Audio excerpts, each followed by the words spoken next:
Bueno, si algo quedó claro en las últimas horas es que la ética como un elemento, la moral como un elemento, tiene que estar siempre vigente. Y también tiene que estar el federalismo, esta convicción de que cualquier sector geográfico que tenga nuestro país y que busque, en principio, defender sus propios intereses, tiene que tener la contemplación de quién es el principal mandatario de la Argentina. Y esto ha quedado, me parece a mí, cada vez más claro. Existe la política del federalismo en lo social, en lo económico, en lo financiero, y por supuesto también existe la decisión que tiene características políticas. En ese contexto, la ética se referencia justamente con las valoraciones que uno pueda tener a la hora de tomar definiciones, no solamente con las presiones, no solamente con lo que uno podría considerar que es la negociación de corto plazo en términos políticos, y quizás si uno analiza en detalle lo que ha sido la historia, por ejemplo, de la coparticipación, lo que va a ver es que en algún momento, quizás en el momento en el cual se le falla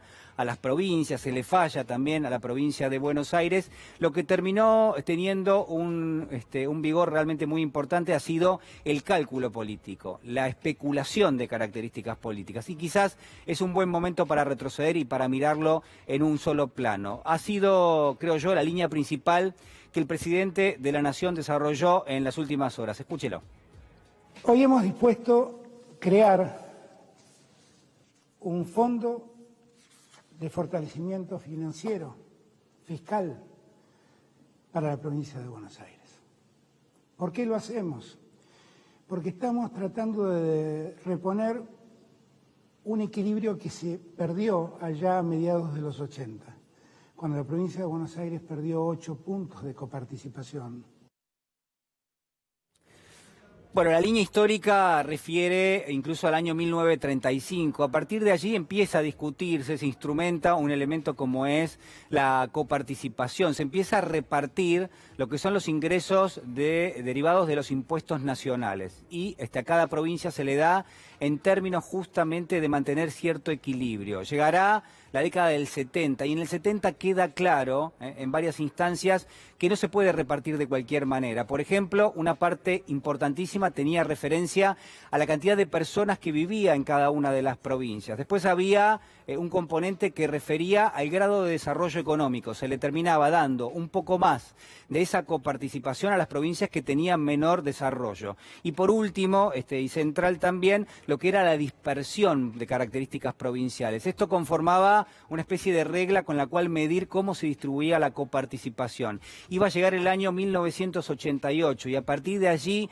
permanentemente lo que era la idea de que había que redistribuir de nuevo, de que había que saldar de nuevo alguna especie de concepto para tratar de repartir la coparticipación. Se le quitan 8 puntos, 8 puntos de la coparticipación a la provincia de Buenos Aires, dice el presidente, bajo la idea de reforzar económicamente a las provincias que estaban expulsando a sus ciudadanos hacia la ciudad de Buenos Aires, hacia la provincia de Buenos Aires, pero al mismo tiempo lo que podemos decir es que existió cálculo político. En aquel momento la discusión era entre Antonio Cafiero y Carlos Menem. Está claro que uno y el otro jugaron un rol a la hora de cómo se iba a definir esta coparticipación y por supuesto en ese contexto la provincia de Buenos Aires terminó perdiendo estos 8 puntos. Vendría después el año 94, la Constitución, el 96, que no se cumple precisamente llevar adelante una nueva ley de coparticipación. Surge como distrito la ciudad de Buenos Aires y también la provincia de Tierra del Fuego y de las Islas Malvinas y el Atlántico Sur, y a partir de ese entonces sí podemos ver lo que quiero mostrarle a continuación, que es cuál es el próximo cambio que sufre la coparticipación. Y sufre este cambio, ¿no? La ciudad de Buenos Aires empieza a percibir y pasa del 1,4% al 3,75% por el traslado y el traspaso de la Policía Federal. Lo toma esta decisión el expresidente Mauricio Macri. Fíjese, prácticamente digo el salto, ¿no? Importantísimo en términos de coparticipación. Son miles de millones de pesos desde el año 2016. Claro, ¿qué pasó después? Bueno, hubo una pequeña sustracción, lo vamos a ir viendo, de este concepto, pero digo, a todas luces lo que uno podría pensar es que en términos generales siempre hubo cierto favoritismo por parte del expresidente Macri hacia un distrito que lógicamente, digo, uno puede rastrear, es casi la razón de ser en términos políticos de lo que es el PRO y de lo que después fue Juntos por el Cambio o Cambiemos. Fíjese, en términos generales, la cantidad de pesos de la cual estamos hablando, porque uno puede hablar de porcentajes, pero en el año 2019 la Ciudad de Buenos Aires recibió 84.796 millones de pesos, y este es el dato que lo que dice es cómo se financia la policía de la Ciudad de Buenos Aires. Bueno, en ese contexto, lo que insume la policía dentro del presupuesto es solamente una parte.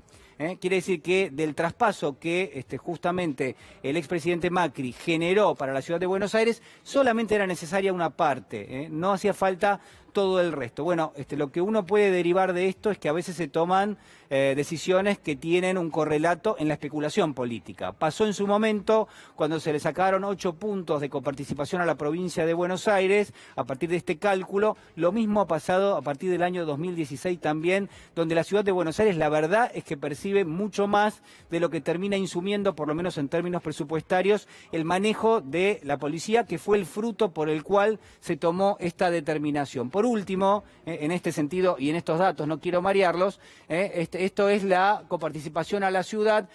Presta atención en lo que es la proyección para este año en la Ciudad de Buenos Aires. Lo que debiera ser, lo que debería haber percibido son estos 86.000 millones de pesos. Lo que va a terminar percibiendo, antes de que se hagan los cambios respectivos, son estos 114.000 millones de pesos, casi 30.000 millones de pesos más, que es en parte, yo diría, la razón fundamental del anuncio del presidente en las últimas horas. Solamente para tenerlo presente y sobre todo para no quedar víctimas de lo que seguramente también va a terminar siendo una pulseada de características políticas. Una pulseada que, como tantas otras, lo que va a buscar es correr el eje de discusión para directamente no plantear discusión alguna. Anoche se lo consultaba a quien sabe muchísimo de este tema, como es el ex jefe de gabinete Aníbal Fernández, y esto me decía. 3.5 tenía un punto de exceso, porque con 2.5 alcanzaba para compensar todos los gastos. Lo que está sacando es algo que dice la propia cláusula sexta, que si la va a reformar y alguno se va a llevar un peso de más, lo va a tener que poner el Estado Nacional. Acá nunca se reformó la ley, con lo cual no está tocando la ley de coparticipación. Es una decisión unilateral del presidente de la Nación que le dio a una jurisdicción más fondos y no se lo sacó a los otros, se lo sacó de su propio fondo. Lo que está diciendo acá es, miren, usted tenía 1.4 que también se consiguió de la misma manera, lo consiguió el Poder Ejecutivo. Ese 1.4 para compensar la fuerza que usted se trae, termina siendo un 2.5, es suficiente. El otro punto que sobra es el que le van a dar a la provincia de Buenos Aires para que atienda todos estos gastos. Bueno, ahí estaba la explicación de Aníbal Fernández. Está claro que lo que hay al mismo tiempo es el mismo mecanismo que utilizó el expresidente Macri para asignarle una proporción importante de la coparticipación a la ciudad, es hoy también utilizado por el presidente de la Nación justamente para trasladarlo a la provincia de Buenos Aires. Hay una deuda histórica con la provincia de Buenos Aires, no hay quien pueda negarlo en este contexto. La provincia de Buenos Aires se ha transformado también en un motor económico muy importante para el país, y habrá que revisar en todo caso cómo queda el mapa del federalismo en términos justamente de cómo se coparticipan los impuestos nacionales. Por último, para terminar, déjeme compartir con usted este comunicado que acaban de subir a las redes sociales distintos gobernadores, ¿no?, que dice reducir desigualdades para una Argentina federal, como si hubiese alguna duda de lo que estamos hablando, ¿no? Las y los gobernadores respaldamos la medida anunciada por el presidente Alberto Fernández para empezar a corregir los desequilibrios de un país concentrado. Necesitamos reabrir el diálogo sobre la distribución de recursos para evitar cualquier tipo de favoritismo en distribución de fondos o proyectos. Por último, a inicio del 2016, las y los gobernadores manifestaron en un documento titulado por un verdadero país federal su crítica a la decisión del presidente Mauricio Macri de triplicar por decreto y de manera unilateral la coparticipación. Están firmados allí debajo, es muy importante las firmas, entre otros el gobernador de la provincia de Buenos Aires, Axel Kicillof, Raúl Jalil de Catamarca, Jorge Capitanich de Chaco, están los gobernadores de Chubut, Entre Ríos, Formosa, La Pampa, La Rioja, Misiones, Neuquén, Río Negro, Salta, San Juan, San Luis, Santa Cruz, Santa Fe, Santiago del Estero, Tierra del Fuego, Antártida e Islas del Atlántico Sur, y el gobernador de Tucumán. El federalismo, como yo le digo, es también un eje de discusión y hace también a la igualdad social, que por supuesto es siempre motivo de esta columna.